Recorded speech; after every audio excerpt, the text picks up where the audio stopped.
Сілавікі затрымліваюць чальцоў координационной рады, громадяне протягивают протесты. Власть думает, что они могут этот протест каким-то образом загасить или демотивировать. Пускай даже не надеются, белорусы не забудут и не простят вот того ужаса, который вот происходил последние 2 недели. Загинули у мирный час. Вопиющий случай, чтобы в мирное время гибли наши товарищи, которые ни в чем не виновны, я считаю. Цьмяныя дзеянні следчага комитету. Потому что они скрывают свои преступления, естественно. И поэтому как бы не допускают от родных к телу. Милицейский спецназ послали на заводы. Я надеюсь, что все-таки эти ребята, которые в черных формах ОМОНа, и вот эти все, которые ходят, они все-таки рано или поздно поймут, все-таки на чьей стороне правда. Сёння зранку Александр Лукашенко загадаў міністру адукацыі Ігору Карпенку выгнаць са школаў настаўнікаў, якія не падзяляюць дзяржаўнай ідэалогіі. Сам гэты загад парушэнне Канстытуцыі Беларусі. Некалькі дзён таму Лукашенко паабяцаў, што з панядзелка разбярэцца з правакатарамі ды журналістамі. Некалькіх лідараў пратэсту затрымалі, але, падобна, абурэнне грамадства гэта не згасіла. Александр Попко распавядзе падрабязнасці. Новый способ дамагчыся перавыбараў – адклікаць сваіх дэпутатаў з палаты прадстаўнікоў. З такою прапановаю да беларусаў звярнуўся сябра координацыйнай рады Максим Знак. Калі страшаны давер да дэпутата, калі дэпутат не выконвае сваіх дэпутатскіх абавязкаў, то можна іх адклікаць. І вось для гэтага трэба пачынаць юрыдычныя дзеянні і ўсё рабіць. Апроч гэтага ёсць вельмі шмат ініцыятыў, і галоўнае, што яны ствараюцца, існуюць і выконваюцца асобна ад рады. Дваіх сябраў рады, Вольгу Ковалькову і Сергея Дылеўска, улады сёння затрымалі. Не надо мне, пожалуйста, куда-то мне проходить.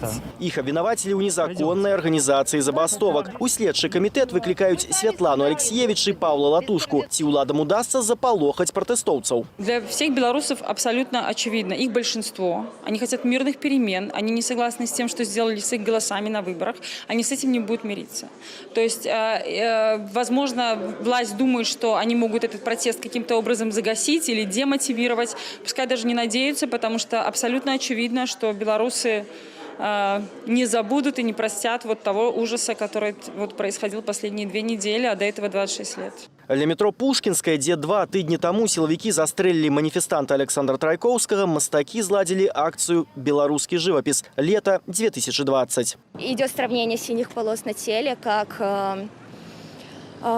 картины. И там есть плакат, который говорит: мы хотим рисовать пейзажи и цветы, а вы рисуете дубинками на наших телах. Каля народнага мемарыялу, які штодня знішчаюць камунальнікі, люди стварылі жывы ланцуг. Я не могу подобрать слов, потому что единственное, что хочется сказать, что мы против насилия, и насилие ни в какой форме, ни психологической, ни физической, неприемлемо. Замежныя ж СМІ і палітыкі абмяркоўваюць ваяўнічы жэст Лукашэнкі. Калі ў Менску маніфеставалі больш за 100 тысячаў ягоных апанентаў, ён зняўся на камеру з аўтаматам у руках у кампаніі ўзброенага 15-гадовага сына. Разоў 6 ён сустракаўся ў розных ваенных частках, в частках ОМОНа, то бок гэта застаўся яго электарат. Фактычна ён зараз толькі на гэты электарат і працуе. Іншая справа, наколькі ці не можа гэта быць адваротнай рэакцыяй. А як ваяўнічы відэаролік Лукашэнкі адчыталі звычайныя беларусы? Провокация в отношении людей, что я готов идти до конца, я готов по вас стрелять, и мне вообще плевать, что говорит мировое сообщество. Для тех же ОМОНовцев показать, что он такой же, как они, то, что они могут дальше поступать так же, как и поступали. Ну, это что-то ненормальное. Было бы смешно, если бы не было так печально, грустно. У нас же сейчас россияне, российские пропагандисты, работают в СМИ. Тым часам Лукашенко зноў стэлефанаваўся з кіраўніком Расіі. Паводле Пула Первого размова ішла не пра вайсковую ці інфармацыйную, а пра медычную дапамогу. Праладны тэлеграм-канал анансаваў, што беларусы ў добраахвотным парадку возьмуць удзел у выпрабаваннях расійскай вакцыны ад каронавіруса. Александр Попко, Белсад. Сёння ж Александр Лукашенко прызначыў новага кіраўніка Міністэрства аховы здароўя. Выконваць абавязкі міністра будзе Дмітрий Піневіч, былы намеснік Владимира Караніка. Піневіч адзначыўся ў 2010 годзе, калі кіраваў прыёмам людзей з цяжкімі траўмамі ў Менскім шпіталі хуткай дапамогі. Тады міліцейскі спецназ жорстка разагнаў пратэсты супраць фальсификации выборов. Не знаю, я не видел, каких пострадавших.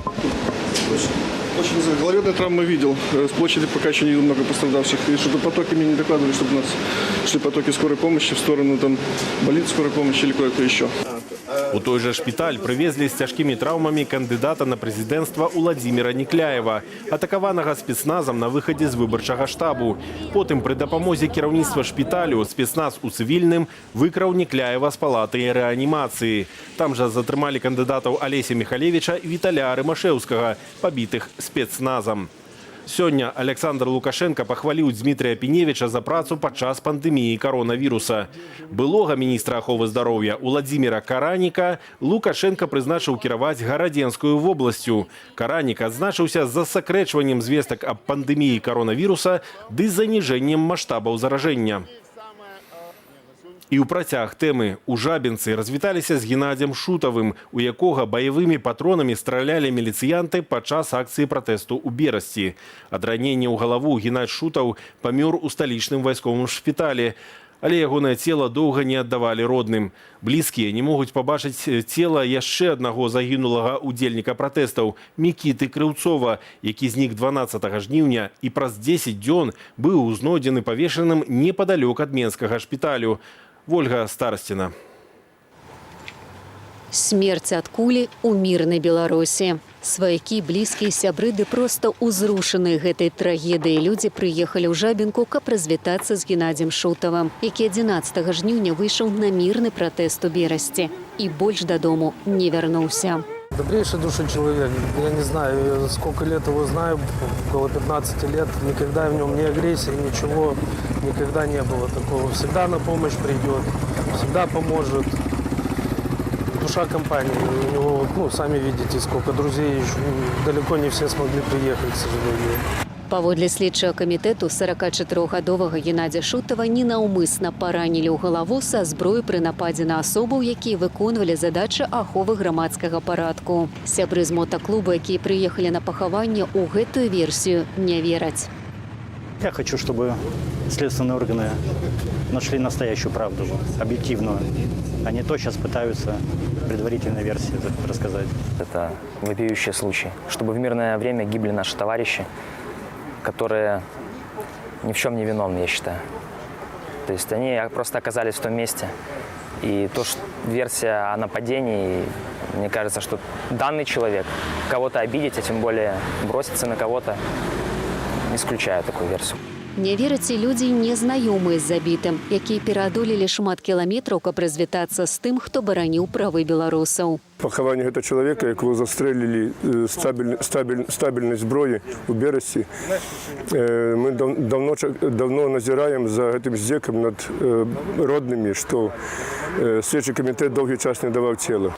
Не вераць і блізкія Геннадзю людзі. Очень хороший человек был. Я никогда не поверю, что он мог такое совершить, полезть на правоохранительные органы. То есть это такой человек был, который всегда помогал всем, любил всех, особенно семью, детей. Без бацькі засталіся 5 дзяцей, у тым ліку непаўнагадовыя. Ні сілавікі, якія стрэлілі ў патыліцу чалавека, ні ўлады не выказалі намеру падтрымаць сям'ю забітага. Гэта зробяць простыя беларусы. Конечно, будет поддержка от людей. Геннадзь Шутаў афіцыйна прызнаная 3-я ахвяра паслявыбарчых пратэстаў. Былі і іншыя смерці. На гэтых кадрах з бел-чырвона-белым сцягам насупраць міліцыі 28-гадовы Мікіта Крыўцоў. Ён быў на пратэсце ў Маладзечні 12 жніўня, пасля чаго знік. Ягонае цела знайшлі праз 10 дзён. Паводле следчых ён павесіўся. Для следчага камітэту гэта настолькі відавочна, што яны не будуць праводзіць апазнаванне целу, а толькі показалі бацьку фотаздымкі Мікіты. Они скрывают свои преступления, естественно. И поэтому не допускают от родных к телу. Еще неизвестно на данный момент точно ли, но вот вчера и сегодня у них разные версии. И вчера мать и жену возили с РОВД в РОВД, говорили всякие отговорки, то, что в одном РОВД не работают компьютеры, ну, ерунда. Сваякі перакананы, што Мікіту затрымалі падчас пратэсту, моцна збілі, і ён памёр ад гэтага, а самагубства – інсцэнізацыя. Ну, это так и есть. Потому что на его теле, как вот сказал отец Никиты, ну, там не было живого места. Пры гэтым крымінальную справу заводзіць адмовіліся, што яшчэ больш падрывае давер да афіцыйнай версіі. Безусловно, надо было бы проводить все те следственные действия, которые бы устраняли любые сомнения в характере смерти. И это особенно важно на фоне того, что произошли жесточайшие силовые разгоны массовых протестов и что были причинены жесточайшие ранения. З 9 до 14 жніўня затрымалі каля 7 тысяч мірных пратэстоўцаў. Людзі апынуліся ў следчых ізалятарах, шпіталях і моргах. Вольга Старасціна, Белсат. Белсат працягвае выданне аб'ектыву, а ўлады працягваюць ціснуць на журналістаў Белсату. Наш гомельскі калега Яўген Меркіс атрымаў 5 дзён арышту за ўдзел у масавым мерапрыемстве, хаця Яўген толькі рабіў сваю працу. Паводле таго ж артыкулу ў гэты чацвер будуць судзіць нашу менскую карэспандэнтку Кацярыну Андрэеву, якая вядзе стрымы з акцыяў пратэсту. Ціск замест дыялогу ўлады ўжываюць і адносна ўдзельнікаў мясцовага самакіравання. Тыдзень таму на галоўнай плошчы ў Жабінцы на акцыю супраць фальсіфікацыі выбараў сабралася 3000 чалавек, кожны 5-й мясцовы жыхар. Людзі стварылі Савет народнага даверу, які выказаў гатовасць весці перамовы з уладай. Але замест перамоваў адбываюцца інцыдэнты. В ночь с 22 на 23 августа произошло ЧП, как мы говорим. В микрорайоне находится магазин «Мир подарков», который принадлежит одному из членов Совета доверия. Неизвестный мужчина в 12:05 бросил 2 пивные бутылки в стекла этого магазина. Может быть, это случайная акция, мы не знаем. Но это создает определенную напряженность в городе. Ларыса Кірыльчук зазначае, што жыхары Жабінкі ніколі не развязвалі канфліктаў такім чынам, а таму яна не верыць, што інцыдэнт быў выпадковым. Сілавікі і чырвоныя дырэктары ціснуць на завадчанаў, а тыя працягваюць страйкаваць. Сёння затрымалі не толькі прадстаўніка стачкаму Менскага трактарнага заводу Сергея Дэлеўскага, але і сустаршыню стачкаму Салігорскага Беларускалію Анатоля Бокуна. Яму прысудзілі штраф 675 рублёў. Таксама з'явілася пагроза крымінальнага пераследу ўдзельнікаў забастовак. Анастасія Русецкая. Затрыманні, позвы ды суды у адказ на супраціў. У Менску на прахадной трактарнага заводу АМАП затрымаў чальцоў каардынацыйнай рады, прадстаўніка стачкаму МТЗ Сергея Дэлеўскага і давераную асобу Святланы Ціханаўскай Вольгу Кавалькову. Іх вінавацяць у незаконнай арганізацыі забастовак. Театр абсурда. Я надеюсь, что все-таки эти ребята, которые в черных формах ОМОНа, и вот эти все, которые ходят, они все-таки рано или поздно поймут, все-таки на чьей стороне правда. Понимаете? Я не говорю, что это произойдет именно сегодня, завтра, но на все нужно время. Мы терпеливый народ. Мы терпели 26 лет, мы подождем еще месяц. Паводле наместника директора МТЗ по идеологии силовиков не выкликали, а ситуация на заводе застаецца под контролем. Працуюць усе цехи. Продукция выпускается, и план никто не отменял. Идешь на работу, и стоит милиция. Мы уже как под охраной, уже как за решеткой, можно сказать. Идем на работу, вот, чтобы работать под присмотром, чтобы шаг вправо, шаг влево, расстрел. У Салігорску сёння затрымалі і судзілі сустаршыню стачачнага камітэту Беларускалію Анатоля Бокуна. Яго аштрафавалі на 675 рублёў за ўдзел у акцыях пратэсту. Паводле інфармацыі стачкаму за несанкцыянаваныя масавыя мерапрыемствы будуць складзеныя пратаколы і заведзеныя справы на ўсіх сябраў страйкавага камітэту Беларускалію. Магчымыя затрыманні. Адбыўся раскол сярод шахтароў. Вось ён адбыўся у пачатку мінулага тыдня. Нехта пачаў выходзіць на працу, а нехта застрайкаваў. Цяпер Беларускалій паводле стачкаму перайшоў да італьянскай забастоўкі на працоўных месцах.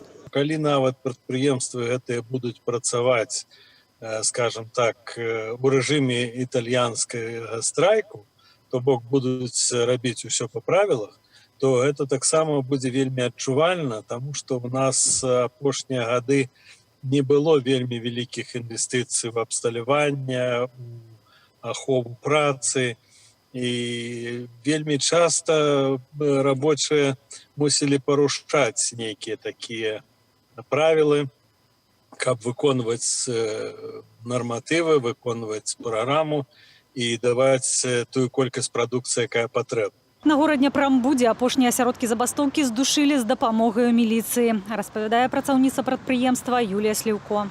Когда люди стали возмущаться и говорить о том, что они уволятся, наш гендиректор позволил им идти на увольнение, сказал, что я вам все подпишу, то есть вы все свободны.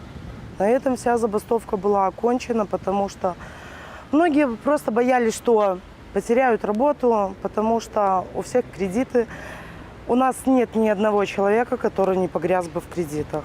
Ідуть жорсткі репресії в дочиненні до кіраўнікоў страйкамаў і, канешне, можна собі уявіць, наколькі улада напужалася, ці не улада, а тыя, хто захапілі уладу, тому што беларускі народ не прызнае зараз гэтых людзей за легітымную уладу. Італьянскія страйкі, сабатаж, працаваць як след рабочыя ўжо не будуць, упэўнены эксперт. Да таго часу, пакуль Лукашенка не сыдзе. Анастасія Русецкая, Белсат. У Літве, Латвіі, Чэхіі, Польшчы ды дзесятках іншых краінаў свету прайшлі акцыі салідарнасці з Беларуссю. Разам з тым мітусня Александра Лукашэнкі і ягонага непаўнагадовага сына Мікалая з аўтаматамі ў руках прыцягнула ўвагу і журналістаў-міжнароднікаў, і палітыкаў. Юлія Лабанова. Цэнтр сталіцы запоўнены людзьмі. Перакрыты праспект пераможцаў, вайскоўцы і ўзброены Александр Лукашенка. Учорашнія кадры сёння абмяркоўваюць далёка за межамі Беларусі. Пасля чарговага пратэсту спадар Лукашенка павінен прызнаць рэальнасць таго, што адбываецца на вуліцах ягонай краіны ды ў свядомасці людзей. Таму яшчэ раз мы настойліва заклікаем яго не ўжываць гвалту і забяспечыць правы дэманстрантаў. АБСЕ другі раз прапанавала ўладам Беларусі пасярэдніцтва ў развязанні ўнутрапалітычнага крызісу, а Злучаныя Штаты падкрэсліваюць, што Вашынгтон не мае ў планах умешвацца ва ўнутраныя справы Беларусі. У мяне была магчымасць пазнаёміцца са спадарняй Ціхановскай. Яна вельмі ўразлівы чалавек. Я разумею, чаму яна такая папулярная ў сваёй краіне. З боку ЗША мы асуджаем парушэнне правоў чалавека і жорсткасць, якую мы бачылі ў Беларусі пасля выбараў, і заклікаем урад Беларусі вызваліць усіх палітвязняў. МЗС Украіны параіў беларускім калегам не адмаўляцца ад сяброўскіх парадаў. Да гэтага афіцыйны Менск назваў прапанову Владзіміра Зяленскага Александру Лукашэнку правесці новыя выбары, цытата, заезджаныя і непатрэбныя. У Крамлі устрымаліся ад каментароў наконт Лукашэнкі з аўтаматам, аднак прызналі, што ўчорашні мітынг у Беларусі меў мірны характар. Сваім бачаннем сітуацыі з Белсатам падзяліўся прадстаўнік расійскай апозіцыі. С одной стороны, Кремль будет делать все, чтобы помочь Лукашенко удержаться у власти. С другой стороны, они понимают, что если они пойдут, например, на открытую военную интервенцию в самом центре Европы, то это может серьезно аукнуться им в смысле российского общественного мнения. Российское общество устало от этих конфликтов бесконечных. Сирия, Украина.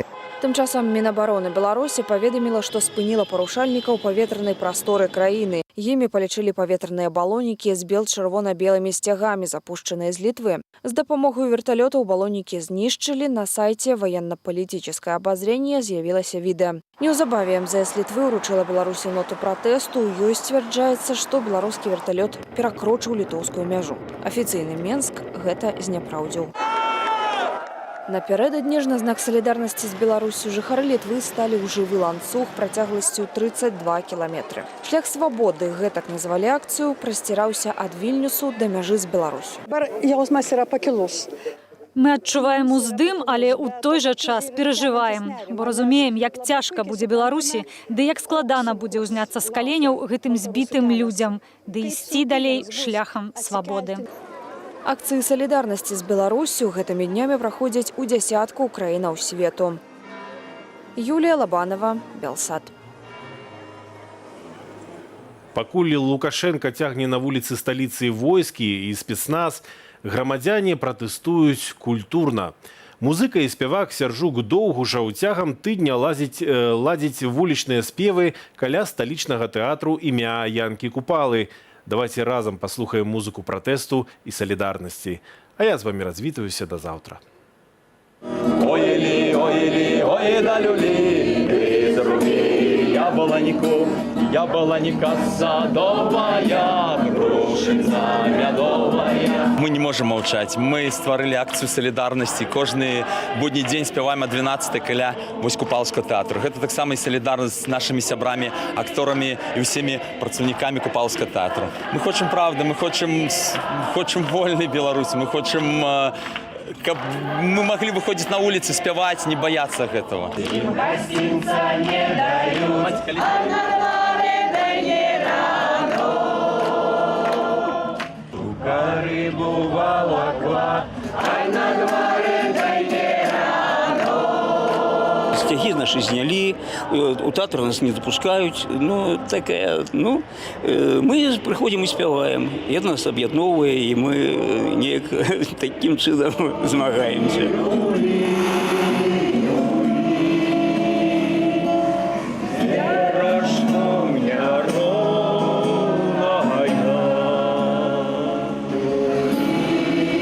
Поддержать купаловцев и всех людей.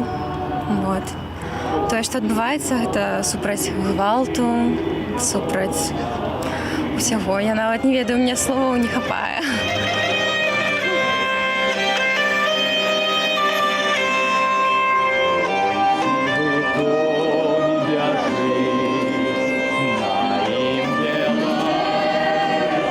Купалаўскі тэатр першая дзяржаўная установа, якая годна выказала сваё стаўленне да цяперашняй сітуацыі, які масава перайшоў на правільны бок. Для мяне это вельмі добры паказ. Ну таму я сюды прыходжу.